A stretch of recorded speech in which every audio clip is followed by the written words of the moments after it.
Hello बच्चों ये video बहुत ज़्यादा इम्पोर्टेंट होने वाला है उन बच्चों के लिए जो कि नीट 2023 का एग्ज़ाम लिखने वाले हैं 7 मई को, क्योंकि बच्चों को तीनों सब्जेक्ट रिवाइज करने होते हैं, फिजिक्स, केमिस्ट्री और बायो, और इतना सारा होता है सब्जेक्ट, इतना सारा होता है एक्चुअली कोर्स कि उनको रिवाइज करने में बहुत ज़्यादा तकलीफ होती है।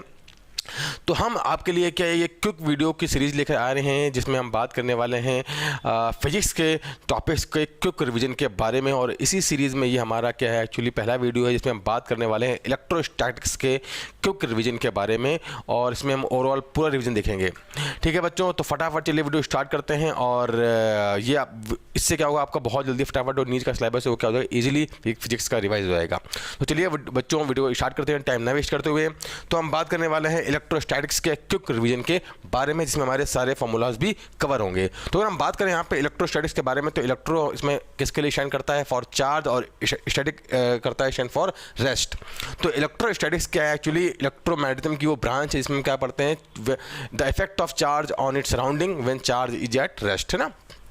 ओके, चार्ज क्या होता है बात की जाए यहाँ पर, तो चार्ज के बारे में बात करें तो हम जानते हैं चार्ज क्या होता है, is the property of matter जिसकी वजह से by virtue of which it shows the electric and magnetic effect on its surrounding. तो चार्ज क्या होता है, मैटर की एक प्रॉपर्टी होता है जिसकी वजह से क्या करता है कि ये अपने चारों तरफ क्या करता है, इलेक्ट्रिक और मैग्नेटिक इफेक्ट को शो करता है। इसकी प्रॉपर्टी, इसकी SI यूनिट क्या होती है, कूलॉम।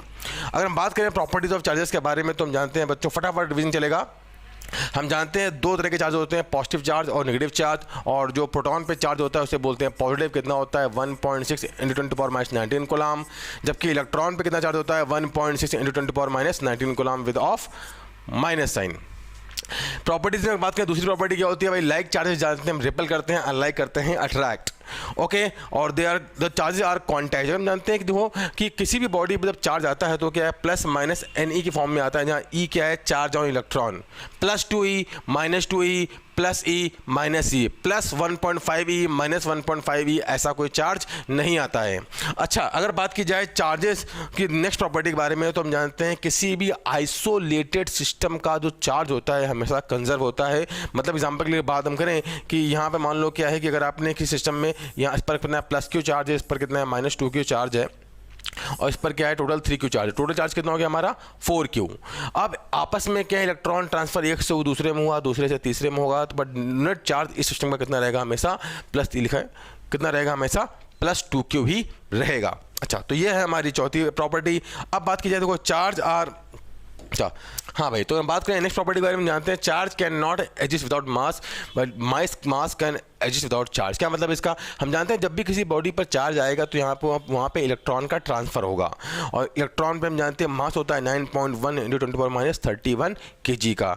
तो जब भी क्या है किसी बॉडी पे चार्ज आएगा तो ये तो आएगा, तो वहाँ पे से इलेक्ट्रॉन जाएगा या फिर आएगा। अच्छा, जबकि इट इज़ पॉसिबल कि भाई क्या मास can exist without charge, neutron पे क्या होता है, कोई चार्ज नहीं होता बट उस पर मास तो होता ही है ना। तो मास जो है कैन एग्जिस्ट विदाउट चार्ज, जबकि चार्ज जो है बिना मास के एग्जिस्ट नहीं कर सकता। अब हम बढ़ते हैं इसके क्या आगे भाई, कि भाई किसी बॉडी की जब चार्जिंग होती है तो किस तरह से बॉडी चार्ज होती है। There are 3 methods. पहला क्या होता है, बाय फ्रिक्शन। मान लो ये क्या सिल्क क्लोथ है और ये क्या है ग्लास रॉड है, दोनों क्या है इनिशियली अनचार्ज हैं। आपने क्या किया, इनको रब किया, रब करने पे क्या होगा भाई, जिसमें इलेक्ट्रॉन लूजली बाउंडेड होंगे वहाँ से इलेक्ट्रॉन दूसरी बॉडी में ट्रांसफर हो जाएंगे। जैसे अगर बात की जाए तो ग्लास रॉड में जो इलेक्ट्रॉन थे वो लूजली बाउंडेड थे, इस वजह से क्या हो गए, वो कहाँ हो गए, ट्रांसफ़र सिल्क क्लोथ में। इस वजह से हमारे जो ग्लास रॉड है वो जाएगी पॉजिटिवली चार्ज, और सिल्क क्लोथ कितनी हो जाएगी, नेगेटिवली चार्ज। जितना चार्ज रॉड से, जितना चार्ज रॉड से इलेक्ट्रॉन में क्या, जितने इलेक्ट्रॉन रॉड से क्लोथ में जाएंगे, है ना, जितना पॉजिटिव चार्ज क्या है ग्लास रॉड पे आएगा उतना ही हमारा क्या है सिल्क क्लोथ पर आएगा, क्योंकि भाई जितने इलेक्ट्रॉन यहाँ से ट्रांसफर हुए उतने ही तो वहाँ पे पहुँचे हैं। अच्छा, ये तो था पहला मेथड। दूसरा मेथड की बात की जाए तो हम बात करते हैं यहाँ पे चार्जिंग बाय कंडक्शन। कंडक्शन के बारे में बात किया, देखिए ये हमारा क्या है, एक कंडक्टर है, ये पॉजिटिवली चार्ज है, और ये हमारा न्यूट्रल कंडक्टर है। कहाँ रखा हुआ है एक्चुअली, ये एक इंसुलेटिंग रॉड पर रखा हुआ है। अच्छा, अब अगर बात की जाए, ये दोनों अभी दूर दूर रखे हुए हैं, हम क्या करते हैं, दोनों को दूसरे के पास लाते हैं और टच करा देते हैं। तो हम इन दोनों को टच कराते हैं, हम जानते हैं कि भाई यहाँ पे ये पॉजिटिवली चार्ज है, नेगेटिवली चार्ज है, तो क्या होगा, यहाँ से इलेक्ट्रॉन इसमें ट्रांसफर होंगे, तो यहाँ से इलेक्ट्रॉन मूव करेंगे, क्योंकि क्या है भाई इस केस में दोनों पर क्या होना चाहिए, दोनों का पोटेंशियल सेम होना चाहिए। तो इस वजह से जब इलेक्ट्रॉन यहाँ से हम मूव करेंगे, मतलब इसको बोलते हैं ए, इसको बोलते हैं बी, बी से ए में मूव करेंगे तो क्या होगा भाई कि इस पर क्या जाएगा, हमारा पॉजिटिव चार्ज जाएगा, क्योंकि यहाँ से क्या इलेक्ट्रॉन गए हैं, और इस पर इलेक्ट्रॉन जाने की वजह से यहाँ पे चार्ज थोड़ा कम हो जाएगा। मुद्दे की बात यह है कि पहले न्यूट्रल था, अब ये कैसा हो गया है चार्ज। अब हम दोनों को कर लेंगे क्या यहाँ से सेपरेट। जैसे सेपरेट करेंगे तो पहले अनचार्ज था, अभी क्या हो गया है चार्ज हो गया है। तो इस केस में कहानी क्या है भाई, अब बॉडी क्या हो चुकी है, चार्ज हो चुकी है कि नहीं है। बढ़ते हैं बच्चों, देखते हैं भाई हमारी नेक्स्ट कहानी क्या है। नेक्स्ट में बात किया तो हम बात करते हैं यहाँ पे charging by self by induction actually. तो इसमें कहानी क्या है, देखिए ये हमारी क्या है, एक चार्ज बॉडी है और ये हमारी क्या है, एक न्यूट्रल बॉडी है।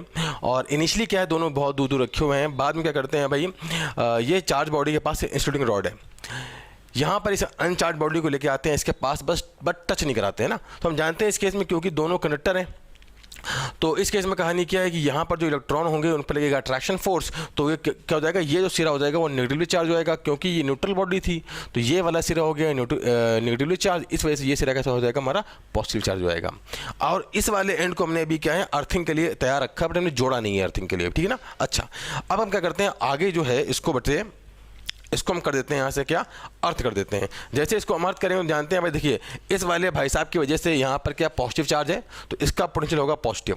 तो क्या होगा कि यहाँ से एक्चुअली क्या होगा कि some electron will flow from earth to the conductor, जिस वजह से कहानी क्या होगा, इस पर आ जाएगा नेगेटिवली चार्ज, है ना। क्योंकि हम जानते हैं कि भाई अर्थ के साथ किसी भी कंडक्टर को जब हम जोड़ते हैं तो उसका पोटेंशियल जीरो आता है। इस वाले पॉजिटिव चार्ज की वजह से पॉजिटिव पोटेंशियल था और यहाँ से इलेक्ट्रॉन फ्लो किए, इस वजह से हो गया इसका नेगेटिव पोटेंशियल। मुद्दे की बात ये आसान भाषा में मोटी मोटी बात ये है कि जैसे अर्थ से उसको करोगे कनेक्ट तो इलेक्ट्रॉन क्या होंगे, अर्थ से कनेक्टर में फ्लो कर जाएंगे। तो पहले ये न्यूट्रल था, अब कैसा हो गया, नेगेटिवली चार्ज, ठीक है। अब हमने क्या किया भाई, यहाँ से इस कंडक्टर को भी यहीं रखा और इस अर्थिंग को क्या कर दिया, इसको कर दिया डिस्कनेक्ट, ठीक है। तो अब इस पर आ गया है नेगेटिवली चार्ज और बाद में हमने क्या कर दिया, इसको कर दिया दूर कर दिया, सेपरेट कर दिया। तो देखो भाई, अब पहले इस पर पॉजिटिव चार्ज था, इस वाले भाई साहब जो पहले वाला कंडक्टर था, और ये पहले न्यूट्रल था, अब कैसा हो गया, ये नेगेटिवली चार्ज हो गया है। अब हमने क्या कर दिया, इसको थोड़ा दूर रख दिया है। अब क्या इस केस में पहले ये न्यूट्रल था और अब कैसा हो चुका है भाई, ये अभी हो चुका है चार्ज। तो ये तीन तरीके हैं बच्चों किसी बॉडी को चार्ज करने के, पहला क्या, बाय फ्रिक्शन, बाय कंडक्शन और बाय इंडक्शन। अब हम बढ़ते हैं फटाफट कहाँ पर, सीधे अपने उन पार्ट की तरफ जो कि सबसे ज़्यादा इंपॉर्टेंट है, जिसमें हम बात करने वाले हैं किसके बारे में बेटा, बात करने वाले हैं कूलॉम्स लॉ के बारे में। तो देखिए फटाफट बात करेंगे, यहाँ पे फॉर्मूलाज आएंगे। ये Q1 चार्ज है, Q2 जानते हैं। कूलॉम्स लॉ किसके लिए वैलिड है, पॉइंट चार्जेस के लिए, या फिर उन चार्जेस के लिए जिनका साइज बहुत छोटा है as compare to distance between them. तो ये दो चार्जेस है Q1 Q2, इनके बीच की दूरी कितनी है r। तो इनके बीच में जो लगने वाला, अगर दोनों कैसे पॉजिटिव है, ये दोनों सेम पोलैरिटी के तो रिपल्शन, और दोनों अगर क्या है अपोजिट पोलैरिटी के तो अट्रैक्शन फोर्स। तो इनके बीच में जो लगने वाला फोर्स है उसकी वैल्यू होती है F = K Q1 Q2 by R का स्क्वायर, जहाँ K क्या है हमारा 1/4πε0, क्या होती है इसकी वैल्यू 9 × 10⁹, यूनिट क्या आएगी, newton per metre square, newton metre square by coulomb square. अच्छा, एप्सिलॉन क्या है हमारा, permittivity of the free space, value क्या होती है इसकी 8.85 × 10⁻12, उल्टा कर दो है ना, इसको इधर ले आओ, उल्टा कर दो, coulomb square by newton metre square. अच्छा, तो ये है इनके बीच में लगने वाला फोर्स। हम जानते हैं फोर्स किसको फॉलो करता है, एक्चुअली यहाँ पर जो लगने वाला फोर्स है न्यूटन थर्ड लॉ को फॉलो करता है। फोर्स ऑन 1 2 2 जितना होगा उतना ही 2 2 1 होगा, दोनों का मैग्नीट्यूड क्या होगा, सेम। अभी हम बात कर रहे हैं ओनली मैग्नीट्यूड की, डायरेक्शन की बात भी आगे करेंगे। अब हम बात करते हैं, देखो यहाँ पर भाई कि फोर्स और सुपरपोजिशन प्रिंसिपल क्या है, कि मान लो Q1 चार्ज यहाँ पे रखा हुआ है, यहाँ पे Q2 Q3 Q4 रखा हुआ है। तो Q2 की वजह से जो फोर्स लगेगा ऑन Q1, उसका इस बात से कोई फर्क नहीं पड़ता कि यहाँ पर Q3 प्रेजेंट है क्या नहीं है ना। Q2 वाला तो फोर्स सेम ही लगेगा जितना पहले लगा रहा था, चाहे Q3 था या फिर नहीं था, कोई फर्क नहीं पड़ता। ऐसे ही सेम बात Q3 के लिए लागू होती है, ये बात Q4 के लिए लागू होती है। अब अगर यहाँ पर मान लो Q2 Q3 Q4 चारों प्रेजेंट हैं, तो इस Q1 वाले पर जो फोर्स लगेगा that is Q2 that is Q3 due to Q4, सबकी वजह से फोर्स लिखेंगे, उन सारे फोर्सेज का क्या आएगा, नेट वेक्टर सम आ जाएगा। डन है भाई। तो चलिए बच्चों बढ़ते हैं किस बारे में, अब हम बात करते हैं Coulomb's law in vector form में। तो कहानी क्या है यहाँ पर कि भाई ये है हमारा क्या, ये है हमारा Q1 चार्ज और ये Q2 चार्ज। Q1 की जो पोजीशन वेक्टर है वो R1 वेक्टर और Q2 कितना है R2 वेक्टर। तो ये हमारा क्या बन जाएगा, इस केस में हमें निकालना है force on Q2 due to Q1। तो ये हमारा बन जाएगा क्या, R2 माइनस R1 वेक्टर बन जाएगा। अच्छा, तो अगर बात करें force due to Q2 on force on Q2 due to Q1 कितना बनेगा, force on 1 due to 2, sorry ये बनेगा फोर्स ऑन 2 ड्यू टू 1 है ना, फोर्स ऑन 2 ड्यू टू 1 बन जाएगा ना, 2 ड्यू टू 1 है ना। कितना बनेगा, K Q1 Q2 by R2 minus R1 by R2 minus R1 के मॉडुलस का क्यूब। देखो यहाँ पे क्या है, अगर मान लो एग्जांपल के लिए बात करें, हमें यहाँ पर क्या है, अगर मान लो एग्जांपल के लिए क्या होता, Q1 होता पॉजिटिव, Q2 होता नेगेटिव, तब तो फोर्स कैसे लगता, इस केस में पीछे की तरफ लगता। तो हमें यहाँ पर Q1 Q2 कैसे लेने हैं भैया, साइन के साथ लेने हैं, ये बात ध्यान देनी है। अच्छा, अगर दोनों पॉजिटिव होंगे तब तो फोर्स किधर लगेगा भाई, along the direction of R2 minus R1, repulsive force लगेगा। दोनों नेगेटिव होंगे तब भी कैसा लगेगा, रिपल्सिव लगेगा। एक पॉजिटिव एक नेगेटिव तो कैसा लगेगा, अट्रैक्शन लगेगा ना। तो यहाँ पर हमें Q1 Q2 क्या करने हैं, साइन के साथ लेंगे, अपने आप ही डायरेक्शन क्या हो जाएगी, मैच कर जाएगी। ठीक है, अच्छा ये तो हमने बात की जब हमें फोर्स निकालना था कहाँ पर, फोर्स 2 पर निकालना था 1 की वजह से। अगर मान लो मैं निकालना होता फोर्स ऑन 1 निकालना होता ड्यू टू 2, है ना, तो कहानी क्या होती, ड्यू टू 2। तो इस केस में क्या करते, देखो यहाँ पर R1 माइनस R2 कर देते हैं, पोजिशन वेक्टर ऑफ 1 माइनस 2 करते हैं, सिंपल। तो फोर्स ऑन अगर बात की जाए इस केस में यार 2 ड्यू टू 1 है, फोर्स ऑन 2 ड्यू टू 1 आएगा ना, force on 2 due to 1, force on 1 due to 2 अगर लिखा जाए कितना बनेगा, KQ1 Q2 डिवाइड बाई क्या बन जाएगा यहाँ पर R1 माइनस R2 आएगा ना, क्योंकि हम बात कर रहे हैं यहाँ पे क्या, फोर्स ऑन 1 ड्यू टू 2, इसके मॉडुलस का cube into R1 minus R2 vector, simple.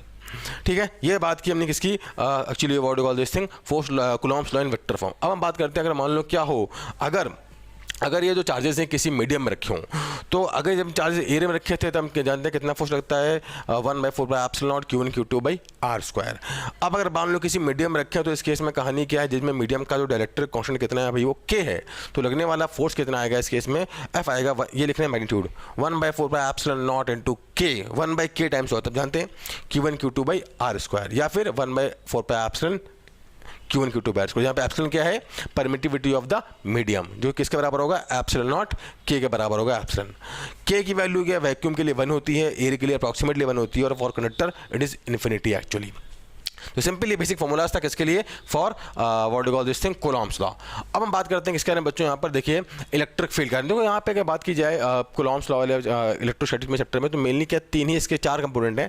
पहला तो कूलॉम्स लॉ में फोर्स की बात करते हैं, दूसरे में बात की इलेक्ट्रिक फील्ड की बात करते हैं, तीसरे में इलेक्ट्रिक पोटेंशियल की बात करते हैं, फिर बात करते हैं actually what you call this thing, dipole की बात करते हैं ना। तो अब हम दूसरे फैक्टर पे आ चुके हैं जिसका नाम है इलेक्ट्रिक फील्ड। तो इलेक्ट्रिक फील्ड क्या होती है, देखिए अगर हमें निकालना है किसी चार्ज सिस्टम के वजह से इलेक्ट्रिक फील्ड, तो क्या तरीका होता है भाई कि वहाँ पर एक यूनिट चार्ज लेकर आइए और उस यूनिट चार्ज पर फोर्स निकाल लीजिए ना। तो force acting on the unit charge Q0 कितना कर दो, 1 कर दो।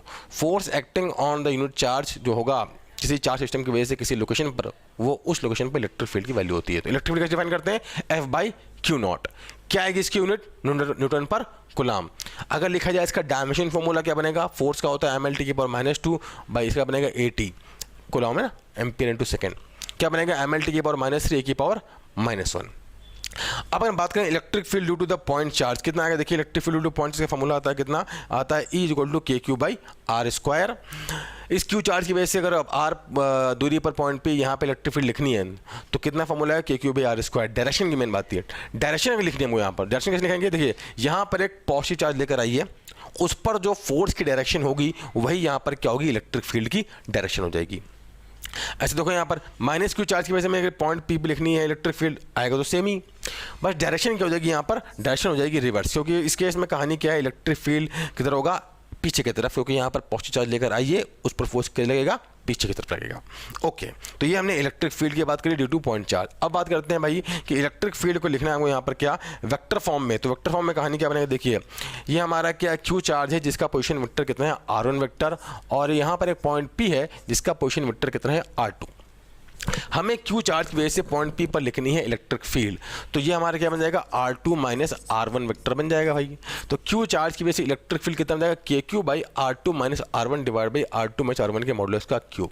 सिंपली क्या है आसान भाषा में, यहाँ पर एक 1 कूलम चार्ज ले आओ, उस पर फोर्स निकाल लो। देखो फोर्स तो लिखा है KQ1 into 1 R2 minus R1 by R2 minus R1 का क्यूब, और Q को लेना है हमको साइन के साथ। अगर Q पॉजिटिव होगा तो फोर्स चलेगा इस डायरेक्शन में, है ना, along the line joining of charge Q। और अगर किधर है भाई इस केस में Q नेगेटिव होगा तो फोर्स क्या जाएगा, पीछे की तरफ, यहाँ पे Q अपने आप नेगेटिव हो जाएगा तो साइन क्या जाएगा, अपने आप ही उल्टा हो जाएगा, सिंपल। अच्छा, ये तो बात होगी क्या इलेक्ट्रिक फील्ड का क्या होगा formula due to point charges. अब हम बात करते हैं भाई कि भाई जो हमारे कंटिन्यूअस चार्ज डिस्ट्रीब्यूशन होते हैं उनकी वजह से इलेक्ट्रिक फील्ड जो है कितनी होती है ना। ये फॉर्मूला बच्चों को क्या है फटाफट याद होनी चाहिए, बहुत इंपॉर्टेंट होते हैं। देखिए यहाँ पे क्या, ये हमारा क्या एक फाइनाइट वायर है, हम बात करने वाले फाइनाइट वायर की वजह से जिसकी चार्ज डेंसिटी लैम्डा है, इससे d दूरी पर एक पॉइंट P है, हमको यहाँ पे इलेक्ट्रिक फील्ड लिखनी है। ये वाला एंगल बना रहा है θ1 और ये एंड बना रहा है θ2। तो एक इलेक्ट्रिक फील्ड आएगा वायर के परपेंडिकुलर, दूसरा आएगा पैरेलल में। तो ई परपेंडिकुलर का फॉर्मूला आता है कितना, के lambda by D sine theta 1 plus sine theta 2, जबकि ई पैरेलल कितना आता है, के lambda by D cos theta 2 minus cos theta 1। Basic formula है, बहुत ही फेमस फॉर्मूला है, इसका बहुत ही यूज होता है। अब इसी से ड्राइव होता है हमारा क्या, electric field due to the infinite wire. Electric field due to अगर इनफाइनाइट वायर लिखा जाए, देखो यहाँ पर थीटा 1 जो हमारा बन जाएगा, क्या बन जाएगा, थीटा 1 क्या होगा भाई, इसके एक एंड को पॉइंट पे मिलाओ, थीटा 1 बन जाएगा हमारा 90 डिग्री। ऐसे थीटा 2 भी क्या बन जाएगा भैया, 90 डिग्री। तो थीटा 1 थीटा 2 90 डिग्री बन जाएगा सीधा हमारा, तो साइन 90 प्लस साइन 90 कितना बन जाएगा, 2 बन जाएगा। तो क्या बनेगा, 2 K lambda by R. E perpendicular कितना आएगा, 2 के लैम्डा बाई आर आ जाएगा, और ई पहले तो इससे कट के 0 हो जाएगा। कॉस कितना, के lambda by D cos theta 2 minus cos theta 1 था, कॉस 90 कॉस 0 हो जाएगा। तो कितनी इलेक्ट्रिक फील्ड आएगी इनफाइनाइट वायर की वजह से, 2 के लैम्डा बाई आर। ऐसे अगर बात की जाए इस केस में, अगर ये हमारा कैसा है, सेमी इनफाइनाइट वायर है, तो सेमी इनफाइनाइट वायर की वजह से अगर बात की जाए तो ये हमारा सेमी इनफाइनाइट वायर है जिसकी चार्ज डेंसिटी लैम्डा है, और इसके एक एंड से आर दूरी पर एक पॉइंट पी है, यहाँ इलेक्ट्रिक फील्ड लिखनी है। तो उसी फॉर्मूले में पुट करेंगे, किस फॉर्मूले में, के lambda by D sine theta 1 plus sine theta 2। ये हमारा क्या है, ये हमारा है actually that is what, E perpendicular, और ये हमारा क्या है, ई पैरेलल है ना, क्या है, के lambda by D cos theta 2 minus cos theta 1। इसी फॉर्मूले में हम क्या करेंगे, इसको पुट कर देंगे। थीटा 1 देखिए यहाँ पे क्या बनेगा, थीटा 1 बन जाएगा 90 डिग्री, और क्या होता है भाई, एक एंड से जोड़ो, थीटा बन जाएगा 90 डिग्री, थीटा 2 बन जाएगा 0। के लैम्डा बाई डी लो, साइन 90 बन जाएगा 1, साइन 0 बन जाएगा 0, क्या बन जाएगा, के लैम्डा बाई आर। ई पहले की तरफ बनेगा, के लैम्डा बाई आर नीचे की तरफ बन जाएगा, है ना, क्योंकि इस पॉजिटिव चार्ज की वजह से इलेक्ट्रिक की जाएगी इस डायरेक्शन में। एक बात और बताना चाहूँगा, जो इलेक्ट्रिक फील्ड आती है एक्चुअली यहाँ पर, वो कितनी जाएगी, नेट कितनी आएगी, √2 के लैम्डा बाई आर जाएगी, जो कि क्या होगी, 45 डिग्री पर होगी। सिंपल, ये तो एक बेसिक सी बात होगी। अब हम बात करते हैं electric field due to the circular arc. बहुत सारे फॉर्मूले इसमें आते हैं, बच्चे क्या है फॉर्मूले फटाफट से मैं से रिवाइज करा दे रहा हूँ। ये एक सर्कुलर आर्क है, इसकी जो इसकी रेडियस कितनी है, आर, और इसके सेंटर पर हमको निकालनी है इलेक्ट्रिक फील्ड। क्या आता फॉर्मूला आता है, प्रूफ का मतलब नहीं, हमको सीधा फॉर्मूला याद करना है इसका, कितना आता है, 2 K lambda by R sine theta by 2। और एक बात ध्यान देने वाली बात है, अगर ये यूनिफॉर्मली चार्ज है तो इलेक्ट्रिक फील्ड एक्चुअली यूनिफॉर्म के लिए होता है, यूनिफॉर्मली चार्ज है तो इलेक्ट्रिक फील्ड कहाँ से जाता है, इसके एंगल बाइसेक्टर से जाता है, इसके बीचों बीच से जाता है, मतलब ये थीटा बाई 2 होगा, ये थीटा बाई 2 होगा। अब इसके अंदर फटाफट दो केस देख लेते हैं। दो केस क्या है यहाँ पर, अगर ये कैसी एक सेमी सर्कुलर आर्क है तो इस केस में देखो यहाँ पॉइंट पी पे इलेक्ट्रिक फील्ड लिखना है अपन को, तो एंगल कितना बनेगा, पाई। तो इस केस में इलेक्ट्रिक फील्ड कहाँ जाएगा, इस यहाँ पर ये एंगल कितना बनेगा हमारा, ये एंगल बन जाएगा पाई, तो इसके बीचों बीच से जाएगा, ये 90 इधर 90 इधर, 2 K lambda by R sine pi by 2, क्या बनेगा 2 के लैम्डा बाई आर।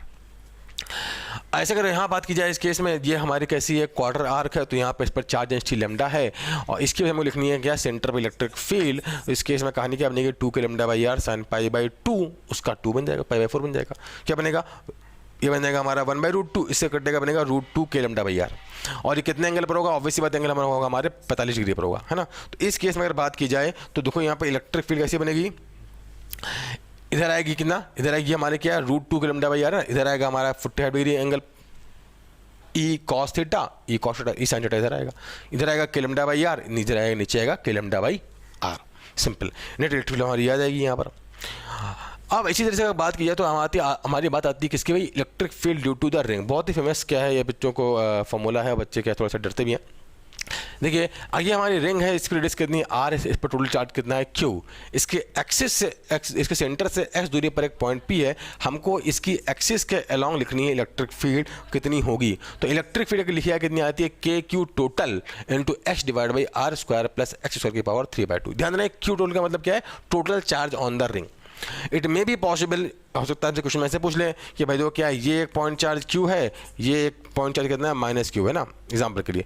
अच्छा एक रिंग है ना, इसके एक कोने पे प्लस क्यू रखा है, एक कोने पे माइनस क्यू रखा है ना, या प्लस क्यू कर लो। तो इस केस में कहानी इलेक्ट्रिक फील्ड कितनी आ जाएगी, ई आ जाएगा हमारी सीधा लाइन में, E into K into 2q into X divide by R square plus x square की पावर 3/2। ये बात ध्यान देना, ये है electric field along the axis. अगर ये सिमेट्रिकली है यहाँ पर तो ऑब्वियस सी बात है, इस केस में कहानी क्या हो जाएगी, परपेंडिकुलर वाला पार्ट कैंसिल हो जाएगा। अब अगर मान लो ये होता कितना माइनस क्यू होता, अगर ये माइनस क्यू होता तो उस केस में प्लस क्यू और माइनस कितना हो गया 0, तो यहाँ पे एक्सिस के अलॉन्ग इलेक्ट्रिक फील्ड कितनी आएगी 0, बट एक्सिस के परपेंडिकुलर डायरेक्शन में एक इलेक्ट्रिक फील्ड आएगी। देखो कैसे, इस अगर मान लो माइनस क्यू होता ना, अगर ये माइनस क्यू होता तो इस वाले भाई साहब की वजह से इलेक्ट्रिक फील्ड आती इधर, और इस माइनस क्यू वाले की वजह से इलेक्ट्रिक फील्ड आती इधर। और इस केस में जो नेट इलेक्ट्रिक फील्ड आती है हमारी वो किधर आती है, नेट इलेक्ट्रिक फील्ड आती है इस केस में इस डायरेक्शन में आ जाती है। अगर एक क्या होता ये क्या होता हमारा माइनस क्यू होता, और यहाँ पर ये वाला पार्ट क्या होता, कैंसिल हो जाता है ना। ठीक है, बात समझ में आ गई। चलिए अब हम बात करें, वापस आते हैं यहाँ पर रिंग के लिए। तो रिंग के लिए जो हमारा फॉर्मूला आया था कितना आया था, K Q total into X divide by R square plus x square की पावर 3/2। अगर हम बनाते हैं इसका ई वर्सेस एक्स ग्राफ, है ना, यहाँ पे x पॉजिटिव इधर की तरफ है और x नेगेटिव पीछे की तरफ है। तो अगर बात करें यहाँ पे देखो, इलेक्ट्रिक फील्ड प्लस का मतलब ये है कि इलेक्ट्रिक फील्ड आगे की तरफ, नेगेटिव का मतलब है पीछे की तरफ। तो यहाँ पे इलेक्ट्रिक फील्ड का x = 0 पे इलेक्ट्रिक फील्ड आएगी, 0 आएगी। इसके बाद ये बढ़ती है, बाद में क्या होती है, घट के 0 हो जाती है, क्योंकि यहाँ पर इलेक्ट्रिक फील्ड 0 होगी। जितना इलेक्ट्रिक फील्ड ऊपर वाले पार्ट की वजह से उतना ही नीचे वाले पार्ट की वजह से, जितना आगे वाले से उतनी पीछे वाले सब का कट के 0 हो जाएगा। यहाँ इलेक्ट्रिक फील्ड 0 है और इनफाइनाइट पे भी 0 होगी, तो 0 से 0 जा रही है, मतलब बीच में क्या आएगा, मैक्सिमम आएगा। ऐसे इधर बात की जाए, यहाँ पे इलेक्ट्रिक फील्ड 0 होगी, यहाँ पे क्या होगी, 0 मतलब 0 से 0 आ रही है, बीच में कहीं ना कहीं मैक्सिमम आएगा, और किधर है, पीछे की तरफ, मतलब नेगेटिव रहेगा। तो ग्राफ कैसा बनेगा, 0 से मैक्सिमम जाएगा, फिर 0 की तरफ भागेगा, फिर 0 से मैक्सिमम जाएगा, फिर 0 की तरफ भागेगा। मैक्सिमम कहाँ पर आता है, ±r/√2 पर आता है। ठीक है, ये तो बात होगी electric field due to the ring. अब बात करते हैं electric field due to the charge disc, कि मान लो क्या है यहाँ पर, ये क्या है, ये एक यूनिफॉर्मली चार्ज, ये यूनिफॉर्मली चार्ज डिस्क है, इस पर चार्ज डेंसिटी कितनी है, सिग्मा, और इसकी डिस्क कितनी है, r। इसके सेंटर से x दूरी पर एक पॉइंट P है ये, और यहाँ पे हमको लिखनी है इलेक्ट्रिक फील्ड, है ना। इसके सेंटर से x दूरी पर एक पॉइंट P है ना, यहाँ पे हमें लिखनी है इलेक्ट्रिक फील्ड। तरीका सुनो, बहुत आसान है। इसके दोनों एंड को यहाँ पे से जोड़ दो, तो अगर ये एंगल बन रहा है थीटा, तो इलेक्ट्रिक फील्ड आती है σ/2ε0 cos थीटा। याद करने का तरीका है, σ/2ε0 cos थीटा। अब यहाँ से थीटा cos थीटा कितना बनेगा, देखो x डिवाइड बाय रूट के अंदर r² प्लस x² उठा के चिपका दो, सिंपल। ग्राफ बनाया जाए तो कहानी कैसे बनेगी, देखो यहाँ पर ग्राफ कैसा बनेगा, x = 0 पर, x = बात है, देखो इलेक्ट्रिक फील्ड ऊपर की तरफ पॉजिटिव, नीचे की तरफ नेगेटिव है ना, x ऊपर की तरफ पॉजिटिव, नीचे की तरफ नेगेटिव बनाने का तरीका है। ठीक है, आप चाहो तो ऐसे बना सकते हो, तो आगे की तरफ पॉजिटिव, पीछे की तरफ नेगेटिव हो जाएगा। तो अगर बात की जाए इस केस में, तो जब x = 0 होगा तो इलेक्ट्रिक फील्ड कितनी आएगी, σ/2ε0। बाद में जैसे जैसे x बढ़ते आएगा इलेक्ट्रिक फील्ड घटती जाएगी। ठीक है, फिर जब x 0 होगा तो इलेक्ट्रिक फील्ड कितनी थी, σ/2ε0 नीचे की तरफ आएगी ना, क्योंकि यहाँ पे वो तो ऊपर की तरफ, इससे हल्का से नीचे आओगे तो किधर आएगी, नीचे की तरफ इलेक्ट्रिक फील्ड आएगी ना, ऑब्वियस सी बात है। तो यहाँ इसलिए क्या लिखा है, -σ/2ε0, क्योंकि नीचे की तरफ आएगी। इसके बाद जैसे जैसे आप क्या है आगे बढ़ते हो, इलेक्ट्रिक फील्ड क्या धीरे धीरे घटती आएगी। ग्राफ कैसा बनेगा हमारा, ये ग्राफ बनेगा, सिंपल सा। चलिए, तो ये हमने बात की इलेक्ट्रिक फील्ड के ग्राफ्स के बारे में बात की, और अलग अलग चार्ज डिस्ट्रीब्यूशन के क्या इलेक्ट्रिक फील्ड होगा। हॉलोस्फीयर और सॉलिडस्फीयर भी आगे आएगा, जब हम बात कर लेंगे किसके बारे में, फ्लक्स के बारे में बात कर लेंगे तब। अब हम बात करते हैं फटाफट, देखिए इलेक्ट्रिक फील्ड लाइंस के बारे में। जानते हैं इलेक्ट्रिक फील्ड लाइंस क्या होती हैं, these are the hypothetical lines, जो कि क्या करते हैं, किसी भी चार्ज सिस्टम का एक पिक्टोरियल व्यू बताती हैं कि भाई किसी चार्ज सिस्टम की वजह से इलेक्ट्रिक फील्ड कैसे बदल रहा है सराउंडिंग में, उसका कैसा पिक्चर दिख रही है ना। एक हाइपोथेटिकल लाइंस होती हैं, रियलिटी में एग्जिस्ट नहीं करती हैं। अच्छा, तो लिखा हुआ है यहाँ पर। और एक बात और इनके बारे में है कि अगर आप इलेक्ट्रिक फील्ड लाइंस पे किसी भी पॉइंट पर ड्रॉ करते हो टेंजेंट, तो वो आपको उस पॉइंट पर इलेक्ट्रिक फील्ड की बताती हैं डायरेक्शंस। फटाफट इसकी हम प्रॉपर्टी देख लेते हैं। इसकी प्रॉपर्टी क्या होती है भाई, देखिए प्रॉपर्टी क्या होती है इसकी, कि इलेक्ट्रिक फील्ड लाइंस जो होती हैं वो पॉजिटिव से स्टार्ट होती हैं और एंड पे क्या होती है, नेगेटिव पे क्या होती हैं, एंड होती हैं। और अगर हम क्या करते हैं किसी इलेक्ट्रिक फील्ड लाइंस पे ड्रॉ करते हैं टेंजेंट, तो हमें क्या देता है वो इलेक्ट्रिक फील्ड की डायरेक्शन। अच्छा, दूसरी बात क्या है, इलेक्ट्रिक फील्ड लाइंस कभी भी क्लोज लूप नहीं बनाती हैं। क्लोज लूप बनाएंगी तो वहाँ पे कैसे हो जाएंगी, वो नॉन कंजर्वेटिव फील्ड, क्योंकि इलेक्ट्रिक फील्ड कैसी होती है हम जानते हैं, कंजर्वेटिव होती है, इसलिए वो कभी भी क्लोज लूप नहीं बनाती है। इलेक्ट्रिक फील्ड लाइंस क्या, दो इलेक्ट्रिक फील्ड लाइंस कभी दूसरे को कट नहीं करती, कि हम जानते हैं अगर कट करेंगे तो क्या होगा उस केस में, कट करने पर कहानी क्या हो जाएगी, ऑब्वियस सी बात है कि वहाँ पर दो इलेक्ट्रिक फील्ड की डायरेक्शन हो जाएंगी, जो कि संभव नहीं है। एक बात और समझ लो फटाफट कि देखो जहाँ पर इलेक्ट्रिक फील्ड पास वहाँ इलेक्ट्रिक फील्ड ज़्यादा होता है, जहाँ इलेक्ट्रिक फील्ड क्या दूर वहाँ इलेक्ट्रिक फील्ड क्या होती है, वहाँ पे कम होती है। तो अगर हमें शो करना है यूनिफॉर्म इलेक्ट्रिक फील्ड लाइन्स को कैसे शो करेंगे भाई, ऐसी लाइन्स जो क्या है एक्चुअली एक दूसरे से इक्वली सेपरेटेड हैं, हाँ, तो इस केस में क्या है यूनिफॉर्म इलेक्ट्रिक फील्ड। अगर मान लो यहाँ पे बात की जाए, देखो इस केस में नॉन यूनिफॉर्म इलेक्ट्रिक फील्ड, यहाँ इलेक्ट्रिक फील्ड पास हैं, यहाँ कैसे है दूर, तो इस वाले पॉइंट पर इलेक्ट्रिक फील्ड ज़्यादा होगा, जबकि इस वाले पॉइंट पर क्या है इलेक्ट्रिक ए पर ज़्यादा है, बी पर क्या होगा कम होगा। ये क्या हमारा non uniform electric field lines को शो कर रहा है। अब हम फटाफट देखते हैं भाई इलेक्ट्रिक फील्ड लाइन्स को ड्रॉ कैसे करते हैं, है ना। प्लस क्यू चार्ज की वजह से बात करें तो इस केस में कहानी क्या है कि देखिए प्लस क्यू चार्ज की वजह से इलेक्ट्रिक फील्ड लाइन्स कैसे होते हैं, इस केस में रेडियली कैसे निकलती हैं, बाहर की तरफ लगातार निकलती जाती हैं। क्यों, कैसे पता कि आपने यहाँ पे टेस्ट चार्ज लेकर आओ, उस पर जिधर फोर्स लगेगा वही वहाँ पर इलेक्ट्रिक फील्ड डायरेक्शन होगी, सॉरी तो इस केस में हर पॉइंट पर टेस्ट चार्ज रखते जाइए, आपको इलेक्ट्रिक फील्ड की डायरेक्शन मिलती जाएगी। तो इस केस में इलेक्ट्रिक फील्ड लाइंस कैसे बनेंगी, इस केस में रेडियली आउटवर्ड बनेंगी बाहर की तरफ, प्लस से शुरू होंगी और जाके इन्फिनिटी पे खत्म होगी। वैसे अगर बात करें माइनस क्यू चार्ज पे तो क्या इलेक्ट्रिक फील्ड लाइंस क्या होगी, देखो यहाँ पर रखो टेस्ट चार्ज प्लस क्यू, उस पर फोर्स किया जाएगा अंदर की तरफ, मतलब इलेक्ट्रिक फील्ड किधर होगी, इनवर्ट। हर पॉइंट पे इलेक्ट्रिक फील्ड होगी यहाँ पे इस केस में इनवर्ट होती आएगी, इन्फिनिटी से आएगी, कहाँ खत्म होगी, आके माइनस क्यू पे खत्म होगी।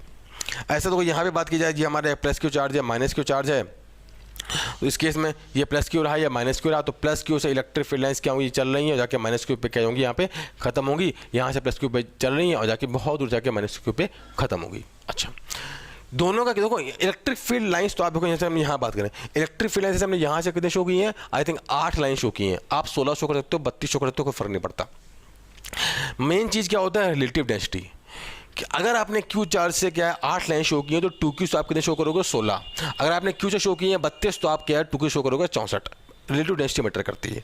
अच्छा ओके, अब मान लो यहाँ पे देखो दोनों चार्ज कैसे हैं, यहाँ पर क्यू क्यू हैं, दोनों कैसे चार्ज कैसे हैं, पॉजिटिव है। तो इस केस में कैसे बनेंगे इलेक्ट्रिक फील्ड लाइंस, देखिए यहाँ से क्या है इलेक्ट्रिक फील्ड लाइंस चल रही है, जाके क्या होंगी, इन दोनों में से क्या होती आएंगी, आगे की तरफ क्या होती आएंगी, आगे की तरफ जाकर टर्मिनेट होती आएंगी ना। अच्छा, ऐसा यहाँ पर भी क्या है, क्यू चार्ज की वजह से आगे बढ़ती आएंगी, बाद में क्या होंगी, आगे जाके फाइनली टर्मिनेट होंगी। इनको बनाने का पूरा एक तरीका होता है, हमको उस तरीके से मतलब नहीं है। अभी तो मैं क्या है समझना है कि भाई कैसे लाइंस होती हैं ना, पूरा एक मेथड होता है कैसे बनती है लाइंस, दोनों का इलेक्ट्रिक फील्ड वेक्टर जोड़ के बनाया जाता है इनको, ठीक है। अच्छा, एक बात देखो यहाँ पर, ये हमारा क्या है भाई, ये हमारा 2Q चार्ज है, ये हमारा कैसा है माइनस क्यू चार्ज। तो इस केस में देखो भाई क्या है, ऑब्वियस सी बात है, हम जानते हैं इन दोनों की वजह से इलेक्ट्रिक फील्ड यहाँ कहीं 0 होगी। अगर दोनों क्या होते हैं ना, अगर दोनों चार्ज कैसे हैं, इक्वल और अपोजिट हैं, सॉरी अपोजिट है, बट दोनों का मैग्नीट्यूड क्या है, अलग अलग, तो उस केस में क्या होता है इलेक्ट्रिक फील्ड कहाँ 0 होती है, बड़े वाले चार्ज से दूर 0 होती है। तो अब देखो यहाँ पर इसका मैग्नीट्यूड कितना है, 2Q है, डबल है इसका, तो इससे जितनी लाइन्स निकलेंगी 2Q वाले से वो क्या होंगी, Q से डबल होंगी। तो Q से लाइन कितनी निकल रही है, देखो 1 2 3 4 5 6, और सॉरी 2Q से 6 निकल रही है, माइनस क्यू बजाय कितनी खत्म हो रही है, 3 जाए खत्म हो रही है ना। ये बात गौर करने वाली है। तो इस केस में कहानी कि यहाँ से लाइन 2Q से निकल रही है और माइनस क्यू बजाय खत्म हो रही है। अब क्योंकि यहाँ इलेक्ट्रिक फील्ड 0 होगी, तो इस केस में 2Q से लाइन निकलेंगी तो, बट Q पे जाके टर्मिनेट नहीं होंगी, वो कहाँ जाके टर्मिनेट होंगी, इन्फिनिटी पर। और जहाँ पर इलेक्ट्रिक फील्ड 0 है वहाँ पे कोई भी लाइन नहीं होगी, क्योंकि वहाँ पे इलेक्ट्रिक फील्ड कितना है, 0 है। तो इस केस में जो हमारे ग्राफ बनेगा कैसा बनेगा, जो इलेक्ट्रिक फील्ड का बनेगा वेरिएशन कैसा बनेगा, ये वेरिएशन बनेगा जो कि हमारा बना हुआ है सिंपली। अच्छा, तो ये हमने देखा भाई इलेक्ट्रिक फील्ड का वेरिएशन। अब हम बात करने वाले हैं motion of charge particle in uniform electric field. हम जानते हैं कि जब भी कोई चार्ज पार्टिकल क्या इलेक्ट्रिक फील्ड में रखा होता है, हमने देखा था इलेक्ट्रिक फील्ड क्या होती है, E इक्वल टू होती है F/Q, है ना। जब भी कोई चार्ज पार्टिकल, यहाँ से निकलो, क्या जब भी कोई चार्ज पार्टिकल किसी इलेक्ट्रिक फील्ड में रखा होगा तो उस पर कितना फोर्स रहता है, F equal to QE vector. अगर इलेक्ट्रिक फील्ड कैसी है हमारी बात कर रहे हैं कैसे यूनिफॉर्म, तो इस केस में उस पर इसका एक एक्सेलरेशन आएगा, कितना आएगा देखिए F/m, तो कितना आएगा QE/m। तो इस केस में जो चार्ज पार्टिकल होगा वो क्या होगा, यूनिफॉर्मली एक्सेलरेट करेगा। तो वहाँ पर इक्वेशन ऑफ मोशन लगा सकते हैं, V equal to U plus AT, S equal to UT plus half AT square, है ना, V square equal to U square plus 2AS। वो इक्वेशन ऑफ मोशन यहाँ पे हम लगा सकते हैं जो कि यहाँ पर वैलिड रहती हैं। तो हमने बात की थी अभी तक किस बारे में, इलेक्ट्रिक फील्ड का। अब एंट्री मारने वाले हैं कहाँ पर, फ्लक्स में, है ना। क्योंकि पहले सारा इलेक्ट्रिक फील्ड कर लेंगे, फिर बाद में करेंगे पोटेंशियल की। तो हम बात करें, देखो यहाँ पे बात करने वाले हैं इलेक्ट्रिक फील्ड के बारे में। तो देखिए अब हम बात करेंगे यहाँ पे एरिया के बारे में। तो एरिया हम जानते हैं कैसी क्वांटिटी है, वेक्टर क्वांटिटी है। अब अगर वेक्टर क्वांटिटी है तो बात आती है उसकी डायरेक्शन क्या होगी। डायरेक्शन जो है अगर हम बात करें ओपन सरफेस के लिए, तो ओपन सरफेस के लिए जो एरिया के वेक्टर की डायरेक्शन होती है, जानते हैं ओपन सरफेस है तो कैसा होता है एरिया की डायरेक्शन, सरफेस के परपेंडिकुलर। अब बात तो आती है भाई दो है, एक तो इधर ले सकते हैं, एक नीचे ले सकते हैं, ले सकते हो कोई भी लो। एक क्वेश्चन में आपने जो डायरेक्शन आपने मान लो ऊपर की तरफ फिक्स किया कि ये एरिया वेक्टर की डायरेक्शन है, तो इस केस में पूरे के पूरे क्वेश्चन में क्या होगा, एरिया वेक्टर की डायरेक्शन आपको वही लेनी पड़ेगी। आप उस पूरे क्वेश्चन में उसको चेंज नहीं कर सकते। आपका मन है नीचे की तरफ लेने का, नीचे की तरफ ले लो, कोई फर्क नहीं पड़ता, बट उस पूरे क्वेश्चन में एरिया वेक्टर की डायरेक्शन कैसे रहेगी, नीचे ही रहेगी। अच्छा, अगर क्लोज सरफेस है तो क्लोज सरफेस के लिए एरिया वेक्टर की डायरेक्शन क्या होती है भैया, यहाँ पर सरफेस से परपेंडिकुलर किधर की तरफ, बाहर की तरफ। तो इस केस में अगर बात करें तो यहाँ पर क्या होगा, एरिया वेक्टर किधर होगा, perpendicularly outward, perpendicularly outward, outward outward, यहाँ से आउटवर्ड, उधर भी पीछे भी आउटवर्ड। ये तो हमने बात की किसके बारे में, एरिया वेक्टर के बारे में। हम बात करते हैं इलेक्ट्रिक फ्लक्स। इलेक्ट्रिक फ्लक्स क्या होता है, इलेक्ट्रिक फ्लक्स का आसान भाषा में मतलब होता है कितनी amount of electrical energy pass होकर जा रही है किसी सरफेस एरिया से। डिफाइन कैसे करते हैं, या फिर ऐसे बोल सकते हैं कितनी इलेक्ट्रिक फील्ड लाइंस पास होकर जा रही है किसी सरफेस एरिया से। मान लो ये है एक सरफेस एरिया है, ये सरफेस एरिया है, यहाँ से तो यहाँ से कितनी ज़्यादा amount of electric field lines pass होकर जाएंगी, उसका मतलब होता है कितनी ज़्यादा amount of electrical energy pass होकर जा रही है ना। तो इस केस में फ्लक्स को डिफाइन कैसे करते हैं? फ्लक्स होता है हमारा phi equal to E vector dot A vector, जहाँ ई इलेक्ट्रिक फील्ड है, ए एरिया वेक्टर है। तो इस केस में क्या बनेगा? Phi equal to E A cos theta. Theta क्या है? Angle between electric field and area vector. ये कब हुआ था? इलेक्ट्रिक फील्ड यूनिफॉर्म है। अगर इलेक्ट्रिक फील्ड कैसी है भाई हमारी? नॉन यूनिफॉर्म है। तो इस केस में क्या बनेगा? ई vector dot D A vector. यहाँ पे तो जो गोला बना है ना, गोले का मतलब क्या है? पूरे सरफेस पे इंटीग्रेशन होगा। मान लो ये हमारा एक सरफेस है, जैसे सरफेस है, और इलेक्ट्रिक फील्ड क्या है? इस सरफेस पे आगे की तरफ आ रही है, बट हर सरफेस पे हर जगह बदलती जा रही है। तो हम हर पॉइंट पे ई dot D A, E dot D A, E dot D A करते जाएंगे और सबको पकड़ के क्या कर देंगे? जोड़ देंगे पूरे सरफेस के लिए। इसे क्या मतलब होता है? Surface integration. अच्छा, अब बात करें यूनिट के बारे में। तो यूनिट की हम जानते हैं क्या आएगी? फ्लक्स की न्यूटन पर कूलम इनटू मीटर स्क्वायर जाएगी। डायमेंशन हम लोग क्या बनेगा? लिखा है इलेक्ट्रिक फील्ड का एम एल टी के पावर माइनस टू फोर्स हो गया बाई एम्पियर सेकेंड, जो कि electric field into L square करेंगे। मल्टीप्लाई क्या बनेगा? एम एल क्यूब टी की पावर माइनस टू, ऊपर जाए क्या बनेगा? एम एल क्यूब टी की पावर माइनस टू, ऊपर जाएगा टी की पावर माइनस थ्री, की पावर माइनस वन। चलिए भाई आगे बढ़ते हैं। अब हम बात करने वाले हैं इसका बच्चों यहाँ पर गॉस लॉ के बारे में। देखिए क्या है गॉस लॉ। हम जानते हैं गॉस लॉ जो है एक्चुअली क्या होता है कि मान लो क्या है, यहाँ पे क्लोज सरफेस से पास होकर जाने वाला जो टोटल अमाउंट ऑफ फ्लक्स होता है वो किसके बराबर होता है? Q enclose by epsilon naught. तो ये क्या लिखा हमारा? Total flux passing through the, इसे बोलते हैं हमारे रैंडम सरफेस को बोलते हैं गॉसियन सरफेस। कितना आएगा? Q enclose by epsilon not. जैसे मान लो सरफेस में यहाँ पर प्लस Q1 चार्ज है, माइनस Q2 चार्ज है, प्लस Q3 चार्ज है, और बाहर रखा है Q4 चार्ज। तो इस केस में हमारा क्या बनेगा? यहाँ पे गॉस लॉ बनेगा integration of E vector dot D vector flux is equal to enclose charge क्या आएगा? Q1 minus Q2 plus Q3 by epsilon not.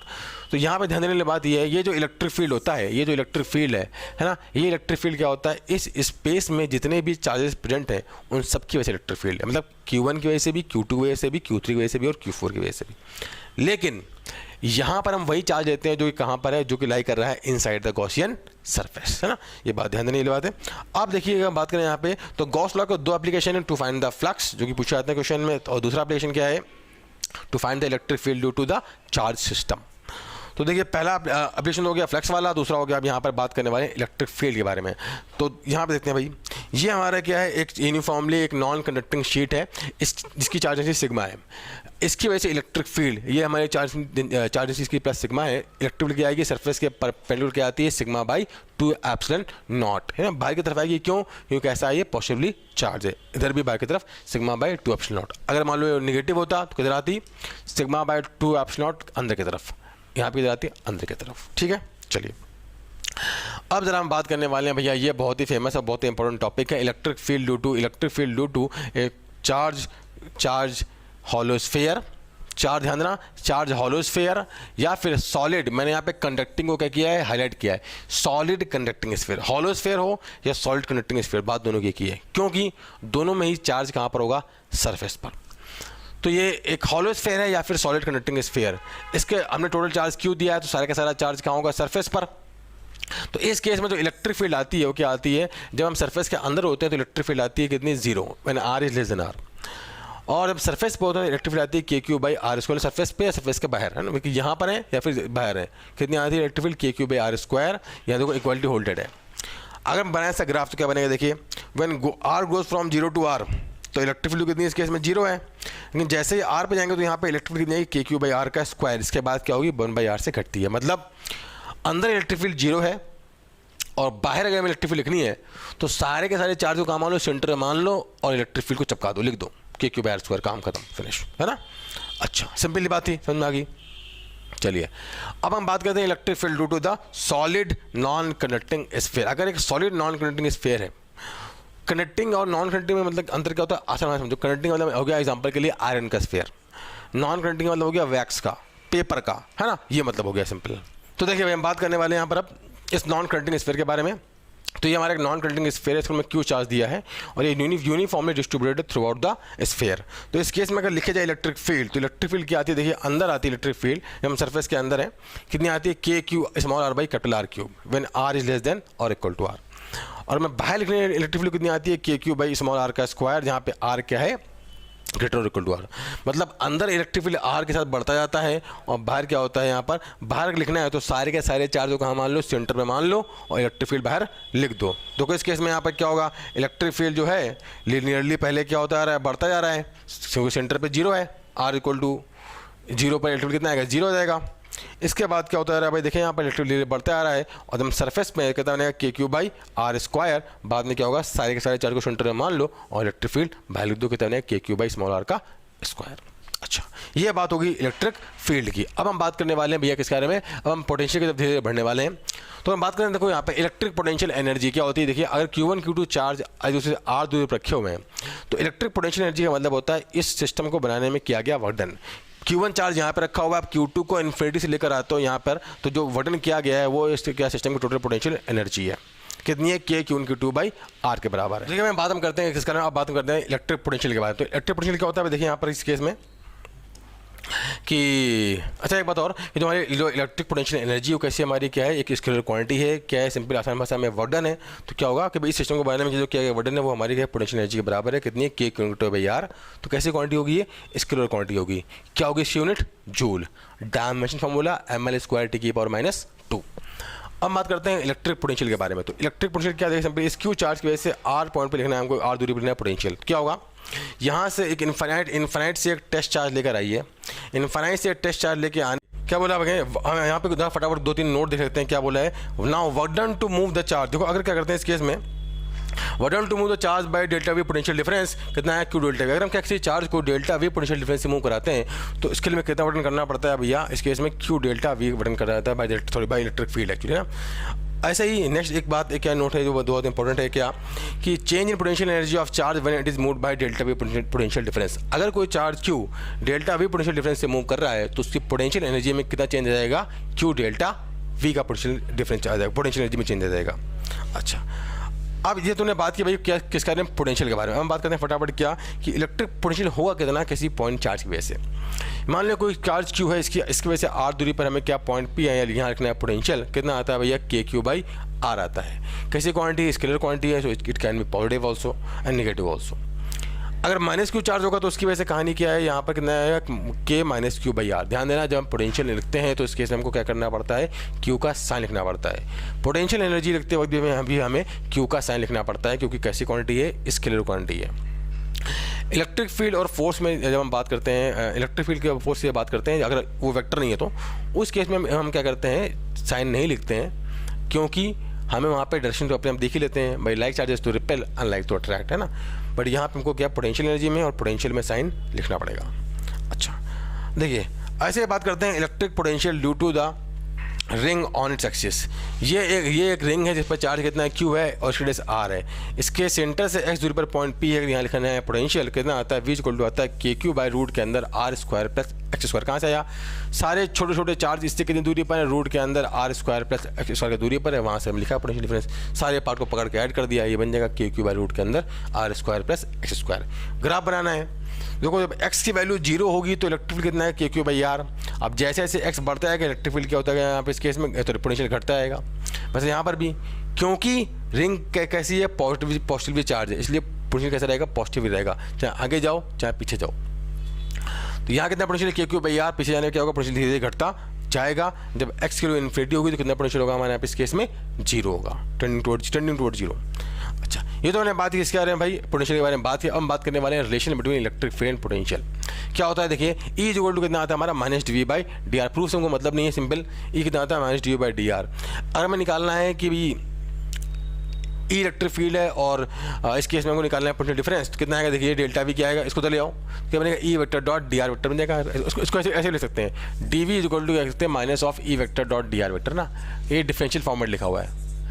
ये क्या लिखा है, D V equal to minus, ऐसे लिखो या फिर ऐसे, दोनों बातें की ना, डी वी इक्वल टू क्या लिखा है, minus E dot D are. अब अगर मान लो मैं क्या करना है, यहाँ पर निकालना है पोटेंशियल डिफरेंस, तो क्या कर दो, यहाँ पर दोनों साइड कर दो इंटीग्रेशन, इधर भी कर दो इंटीग्रेशन, सॉरी इधर भी कर दो इंटीग्रेशन और यहाँ भी कर दो इंटीग्रेशन। क्या बन जाएगा ये, E dot D R A to B, ये क्या लिखा है, delta V potential difference between A and B. तो इस केस में दोनों साइड जब करेंगे इंटीग्रेशन तो क्या बनेगा, ई डॉट डी आर का integration going from point A to point B, ये बन जाएगा हमारा potential difference between A and B, delta V, है ना। अच्छा, तो अब हम यहाँ से हमें पता चल गया इलेक्ट्रिक फील्ड और पोटेंशियल में क्या होता है relation. Now we are going to talk about equipotential surface. क्या होता है हमारा इक्विपोटेंशियल सरफेस? इक्विपोटेंशियल सरफेस उन सारे पॉइंट का लोकस होता है, उन सारे पॉइंट का कॉम्बिनेशन होता है जहाँ पर पोटेंशियल क्या होता है, सेम होता है। अब इसकी प्रॉपर्टी क्या होती है, देखो यहाँ फटाफट देखिए, फटाफट देखते हैं इसकी क्या प्रॉपर्टीज़ हैं। मैं मान लो ये इक्विपोटेंशियल सरफेस है, तो पॉइंट ए पर जो पोटेंशियल है वही पॉइंट बी पर पोटेंशियल है। तो ए से बी पर जब जाएंगे तो वर्णन कितना है, क्यू डेल्टा वी। अब क्योंकि ए पर पोटेंशियल है और बी पर पोटेंशियल सेम है, इसलिए डेल्टा वी कितना हो जाएगा, 0। तो क्या आता है प्रॉपर्टी नंबर 1 कि इक्विपोटेंशियल पॉइंट पे एक पॉइंट से दूसरे पॉइंट पर मूव करने पर work done by electric field कितना आता है हमारा, इस केस में 0 आता है ना, पहली प्रॉपर्टी। दूसरी प्रॉपर्टी क्या है, हम जानते हैं भाई ए से बी पे जा रहे हैं तो जानते हैं dv इक्वल टू कितना होता है, minus E vector dot D are vector. अब इक्विपोटेंशियल सरफेस पे एक पॉइंट से दूसरे पॉइंट पे जा रहे हैं। अब क्योंकि दोनों पॉइंट सेम पोटेंशियल पे, इसलिए dv कितना होगा, 0। तो ई डॉट डी आर कितना है, क्या 0। ई डॉट डी आर 0 मतलब ए डॉट बी 0 है, मतलब दोनों वेक्टर एक दूसरे के क्या होंगे, परपेंडिकुलर। मतलब इलेक्ट्रिक फील्ड क्या होगा यहाँ पे, डी आर वेक्टर के क्या है, परपेंडिकुलर होगा, सिंपल आसान भाषा में। इसका मतलब क्या है कि इसका मतलब ये है कि भैया इलेक्ट्रिक फील्ड जो होगा वो इक्विपोटेंशियल सरफेस पे हर जगह क्या होगा, परपेंडिकुलर होगा। ये पॉइंट ध्यान देने वाली बात है ना। दूसरा, दो इक्विपोटेंशियल सरफेस कभी दूसरे को कट नहीं करते, अगर कट करेंगे तो वहाँ पर दो पोटेंशियल हो जाएंगे, जो कि क्या है, संभव नहीं है। अच्छा, नेक्स्ट क्या है, जहाँ पर इक्विपोटेंशियल सरफेस क्या होंगे, पास पास होते हैं, वहाँ इलेक्ट्रिक फील्ड क्या होती है, ज़्यादा। जहाँ इक्विपोटेंशियल सरफेस क्या होंगे, दूर दूर होंगे, वहाँ पे क्या होगा, इस केस में इलेक्ट्रिक फील्ड क्या होगी, कम होगी। सिंपल आसान भाषा में, सिंपल किसकी तरह, आसान भाषा में सिंपल इलेक्ट्रिक फील्ड की तरह। तो हम बात करने वाले हैं किसका, बच्चों हम बात करने वाले हैं प्लॉट ऑफ इक्विपोटेंशियल सरफेस। देखिए फटाफट जानते हैं, हम जानते हैं कि जो इलेक्ट्रिक फील्ड होती है वो क्या होती है, इक्विपोटेंशियल सरफेस के परपेंडिकुलर, फिर वाइस वर्सा। मतलब इक्विपोटेंशियल सरफेस क्या होते हैं, इलेक्ट्रिक फील्ड के होते हैं परपेंडिकुलर। तो मान लो ये एक यूनिफॉर्म इलेक्ट्रिक फील्ड करती है एग्जिस्ट, तो इस केस में जो इक्विपोटेंशियल सरफेस आएंगे क्या आएंगे, इसके परपेंडिकुलर। ठीक है, और एक बात और जान लो, इलेक्ट्रिक फील्ड की डायरेक्शन में क्या होता है, पोटेंशियल जो होता है वो घटता जाता है। मतलब फील्ड की डायरेक्शन में क्या होता है, पोटेंशियल घटता जाता है। मतलब इस वाले का सबसे ज़्यादा पोटेंशियल होगा, फिर उससे कम इसका, फिर उससे कम, सबसे कम इसका, है ना। तो ये हमारा क्या बन जाएगा, इस केस में ऑर्डर बन जाएगा, सिंपल भाषा में, क्योंकि इलेक्ट्रिक फील्ड डायरेक्शन में क्या होता है, हमारा पोटेंशियल घटता जाता है। अब अगर बात की जाए इस केस में, मान लो कि हमारा ये प्लस क्यू चार्ज है, इस प्लस क्यू चार्ज की वजह से अगर बनाए यहाँ पे इक्विपोटेंशियल सरफेस, तो आसान तरीका क्या है, इलेक्ट्रिक फील्ड लाइन्स बना लो, इलेक्ट्रिक फील्ड लाइन्स बना लो और इसके बाद सरफेस बना दो उसके परपेंडिकुलर। तो इस केस में यहाँ पर क्या होगा, ये कैसे बनेंगे, ऑब्वियस बात है, बनेंगे कंसेंट्रिक सर्किल बनेंगे। एक बात ध्यान देने वाली बात है, यहाँ पर इक्विपोटेंशियल सरफेस पास पास है क्योंकि यहाँ इलेक्ट्रिक फील्ड ज़्यादा है, और जैसे जैसे आप आगे जाते जा रहे हो यहाँ पे क्या हो रहा है, इक्विपोटेंशियल सरफेस दूर दूर होते जा रहे हैं क्योंकि यहाँ इलेक्ट्रिक फील्ड क्या है, कम है। अच्छा, ऐसे अगर बात किया तो यहाँ पर माइनस क्यू चार्ज हमारा यहाँ पे है, तो माइनस क्यू चार्ज की वजह से बनाना है यहाँ पे क्या, ये हमारा माइनस क्यू चार्ज है, और इस केस में हमने पहले बना लिया इसकी इलेक्ट्रिक फील्ड लाइन्स, और ये किधर आएगी, लाइन्स आएंगे अंदर की तरफ, है ना। ये लाइन्स किधर आएंगे, अंदर की तरफ आएंगे, ऐसे लाइन्स आएंगे अंदर की तरफ ना, क्योंकि माइनस क्यू है ना, माइनस क्यू चार्ज है ना, तो लाइन्स किधर आएंगे यहाँ पे, इस केस में अंदर की तरफ आएंगी। फिर हमने क्या किया इस केस में, उनके परपेंडिकुलर बना लिए कंसेंट्रिक स्फीयर। ऑब्वियस ये बात है, शुरू में यहाँ इलेक्ट्रिक फील्ड ज़्यादा है, इसलिए यहाँ पे कहानी क्या है, जो इक्विपोटेंशियल सरफेस पास पास है, जैसे आगे बढ़ते होगे इक्विपोटेंशियल सरफेस क्या होते जाएंगे, दूर दूर होते जाएंगे, सिंपल। चलिए, अब ऐसे अगर मान लो यहाँ पे कैसे हैं, दोनों कैसे हैं, पॉजिटिवली चार्ज हैं, दोनों पॉजिटिवली चार्ज है। इस केस में कहानी क्या है, हमने पहले बना ली इनकी इलेक्ट्रिक फील्ड लाइंस, और इसके बाद में क्या किया, बना दिए इनके सरफेस एक दूसरे के परपेंडिकुलर। तो कहाँ यहाँ पर इलेक्ट्रिक फील्ड क्या होगी, ऑब्वियस बात है, इस केस में बात की यहाँ इलेक्ट्रिक फील्ड ज़्यादा होगी, तो यहाँ पे देखो एक पोटेंशियल सरफेस पास पास है, यहाँ पे जैसे आगे बढ़ते होगा दूर होते आएंगे, ऐसे यहाँ पर भी पास पास हैं और यहाँ पे आते हैं दूर होते आएंगे। आसान भाषा में इलेक्ट्रिक फील्ड लाइन्स बना ली और उसके परपेंडिकुलर हमने बना दिया सिंपल सरफेस, आसान भाषा में, ठीक है।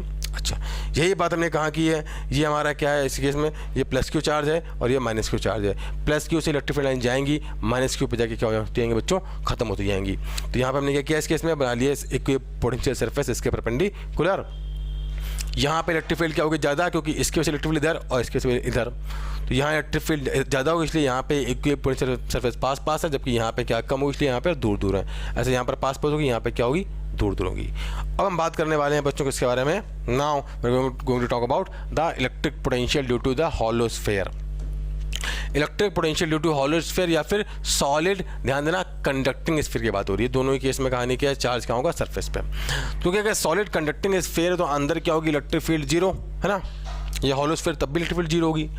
तो अगर इलेक्ट्रिक फील्ड जीरो होगी तो इस केस में अंदर जो रहता है पोटेंशियल में चेंज, ये होता है ना, dv dv इक्वल टू कितना minus E dot D are होता है ना। इलेक्ट्रिक फील्ड ही जीरो है तो dv कितना होगा जीरो, मतलब अंदर पोटेंशियल में चेंज कितना होगा जीरो, मतलब अंदर पोटेंशियल कैसे रहेगा कांस्टेंट, कितना होगा जो कि सरफेस पे होता है। तो इस केस में अंदर कितना होता है पोटेंशियल क्या होगा के क्यू बाई आर जो कि सरफेस पे है। और बाहर कैसे लिखोगे, बाहर लिखना है तो क्या है सारे के सारे चार्ज को सेंटर में मान लो और पोटेंशियल लिख दो। तो अंदर कितना रहेगा पोटेंशियल कांस्टेंट के क्यू बाई आर, बाहर कैसा होता जाएगा घटता जाएगा। सारे के सारे चार्ज को सेंटर में मान लो और सिंपली पोटेंशियल लिख दो। क्या होगा अंदर कैसा कांस्टेंट है, बाहर क्या होता रहा है सिंपली पोटेंशियल घटता जा रहा है। अब अगर हम बात करें यहाँ पर क्या electric potential due to the solid non conducting sphere. तो नॉन कंडक्टिंग स्फीयर के केस में मतलब कहानी क्या है, तो यहाँ पर सारा का सारा जो चार्ज है, यहाँ पे चार्ज कैसा है भाई, यहाँ पे जो चार्ज है हमारा that is actually uniformly distributed. तो इस केस में कहानी क्या आएगा पोटेंशियल, अगर हम इनसाइड है क्या बनेगा K Q by two R 3 minus small R square by capital R square. When तो यहाँ पे इस केस में कैसा बनेगा, ये बनेगा पैराबोला, पैराबोला बनेगा माउथ डाउनवर्ड। तो जब आर इक्वल टू डालोगे यहाँ पे जीरो तो कितना बनेगा 3/2 के क्यू बाई टू आर। जब सेंटर पे जो आएगा पोटेंशियल कितना बनेगा 3/2 के क्यू बाई टू आर। और जब आर इक्वल टू आर डालोगे कितना बनेगा, यहाँ पे आएगा के क्यू बाई आर। पुट करके देखना तो कैसा बनेगा, देखिए यहाँ पर पहले बनेगा पैराबोला बाद में बनेगा हाइपरबोला। तो इस केस में जो पोटेंशियल बनेगा कितना बनेगा भाई कि जो 3/2 के क्यू आर कहाँ पे सेंटर पे सरफेस पे कहाँ है के क्यू बाई आर बन जाएगा। सिंपली पैराबोला बाद में सिंपली हमारे क्या बन जाएगा हाइपरबोला बन जाएगा। बाहर अगर हमें लिखना है पोटेंशियल तो क्या करो सारे के सारे चार्ज को सेंटर में मान लो, इसके बाद सिंपली पोटेंशियल लिख दो, कहानी खत्म। अब हम आ गए हैं भाई यहाँ पे क्या है इसके लास्ट टॉपिक पे जो कि हमारा इलेक्ट्रिक डायपोल। क्या होता है डायपोल, फटाफट देखिए भाई। जब दो इक्वल और अपोजिट चार्जेस एक दूसरे से बहुत ही स्मॉल दूरी पर रखे होते हैं तो इस सिस्टम को हम बोलते हैं क्या, एक डायपोल बोलते हैं। कितना स्मॉल, स्मॉल का मतलब क्या है यहाँ पर, स्मॉल का मतलब ये है कि यहाँ पे जो चार्जेस हैं इनकी वजह से हम जहाँ भी इलेक्ट्रिक फील्ड या पोटेंशियल लिख रहे हैं वो दूरी वो बहुत ज़्यादा है एज कम्पेयर टू डी, उसके कंपेरिजन में स्मॉल।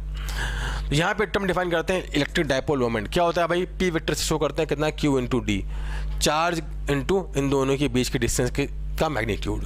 क्या होती है इसकी यूनिट, डायरेक्शन क्या होती है भैया, डायरेक्शन होती है हमारी क्या माइनस क्यू से प्लस क्यू की तरफ होती है। यूनिट क्या है कूलम इंटू मीटर, डायरेक्शन मतलब कितना आएगा LAT। एल क्या है हमारा यहाँ पे लेंथ और AT क्या है एम्पेयर इंटू सेकेंड है ना।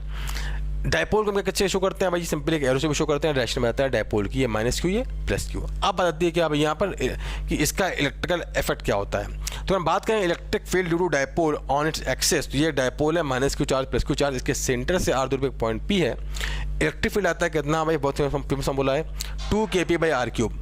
अगर इसको हम लिखें वेक्टर फॉर्म में तो इलेक्ट्रिक फील्ड जो होता है वो किधर होता है, देखिए यहाँ पर पी वेक्टर के डायरेक्शन, पी वेक्टर किधर है हमारा along direction of from minus Q two plus Q. तो इलेक्ट्रिक फील्ड किधर आता है इस केस में in the direction of P vector, simple ना। ऐसे अगर बात की जाए electric field on the perpendicular bisector के लिखे जाए इस केस में तो कहानी क्या बनती है, ये हमारा माइनस क्यू चार्ज या प्लस क्यू चार्ज, इसकी वजह से आर दूरी पर एक पॉइंट P है, हमको यहाँ लिखनी इलेक्ट्रिक फील्ड किधर आती है इस केस में पीछे की तरफ आती है, कितनी आती है KP बाई आर क्यूब।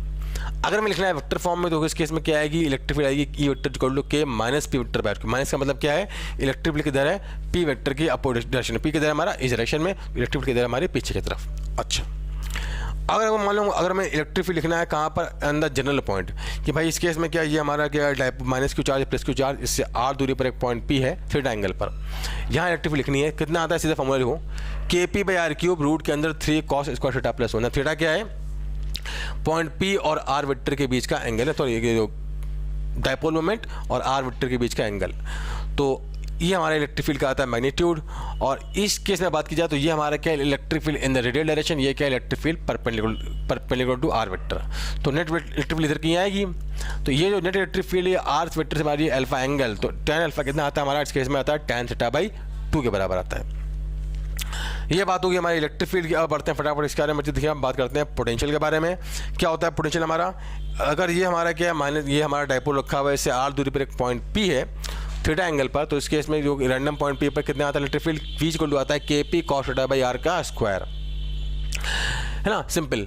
अगर इसको कहीं पूछा था वेक्टर फॉर्म में तो वेक्टर सीधा फॉर्मूला है, वेक्टर फॉर्म में कैसे किस लिखेंगे देखो यहाँ पर, तो V इक्वल टू क्या लिखा है KP इंटू इसको लिखो 1 into cos theta by R का स्क्वायर। ये है पोटेंशियल भाई, 1 किसका मैग्नीट्यूड है ऑफ द आर कैप, है ना सिंपल यूनिट वेक्टर का मैग्नीट्यूड। तो क्या बनेगा V equal to KP into P vector cross dot R cap, P dot R cap. P क्या है, P का मैग्नीट्यूड P, आर कैप का कितना मैग्नीट्यूड 1, कितना बनेगा KP इंटू आर कैप का मैग्नीट्यूड इंटू कॉस थीटा बन जाएगा ना, KP dot R cap by R का स्क्वायर, ऐसे भी लिखा जाता है इसको। अब हम बढ़ते हैं फटाफट इसके बारे में। यहाँ पे torque acting on dipole place in uniform electric field. अगर कोई डायपोल किसी इलेक्ट्रिक फील्ड में रखा है, उसमें टॉर्क कितना रहता है, P vector cross E vector के बराबर। आपसे कभी पूछा भी जाता है भाई कितना आएगा, टाउ इक्वल लगेगा हमारा पी ई साइन थीटा, कि मैक्सिमम टॉर्क कितना लगेगा, मैक्सिमम टॉर्क कितना आएगा जब थीटा इक्वल टू कितना होगा 90 डिग्री। ऐसे की बात की जाए पोटेंशियल एनर्जी के बारे में, पोटेंशियल एनर्जी कितनी आती है, minus P vector dot E vector, फिर आती है माइनस पी कॉस थीटा। जब थीटा इक्वल टू 0 आएगा तो पोटेंशियल क्या आएगी, मिनिमम। जानते हैं हम जब पोटेंशियल एनर्जी मिनिमम होती है तो कैसा होता है, स्टेबल इक्विलिब्रियम। और जब थीटा इक्वल टू कितना होगा, प्लस ए पाई होगा, तब कितना आएगा, पोटेंशियल एनर्जी मैक्सिमम, कैसा होगा हमारा अनस्टेबल इक्विलिब्रियम। तो बच्चों ये था हमारा इलेक्ट्रोस्टैटिक्स का क्विक रिव्यू। बहुत ही कंपेरेटिवली लंबा वीडियो हो गया क्योंकि ये चैप्टर बहुत ही बड़ा है ना। अदरवाइज क्या है, बाकी चैप्टर्स के लिए बहुत ही छोटा वीडियो रहता है क्योंकि क्या है, बहुत ही है चैप्टर बहुत ही लंबा है ना। तो बच्चों आपके लिए वीडियो बहुत ज़्यादा बेनिफिशियल रहेगा और आपके नीट की तैयारी के लिए बहुत ज़्यादा हेल्पफुल। तो बच्चों मिलते हैं अपने नेक्स्ट वीडियो में, तब तक के लिए ऑल द वेरी बेस्ट।